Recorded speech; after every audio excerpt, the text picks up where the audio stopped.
اگر تم نے حق اور باطل کو مکس کرنے سے بچنا ہے، دنیا کا کتا نہیں بننا،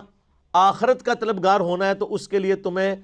تھم رول بتا دیتے ہیں کہ وَأَقِيمُوا الصَّلَاةَ وَآتُوا الزَّكَاةَ وَارْكَعُوا مَعَ الرَّاكِعِينَ۔ نماز قائم رکھو، اللہ کی راہ میں جیب ڈھیلی کرتے رہو، اور مسلمانوں کی جماعت کے ساتھ رہو۔ یہ تین کام ہے جس کی وجہ سے تم ان ساری بیماریوں سے بچ سکتے ہو۔ چونکہ جب انسان نماز پڑھتا ہے تو نماز خالی پڑھنی تو نہیں ہوتی، نماز تلاوت تو نہیں کرنی ہوتی، نماز کو قائم کرنا ہے،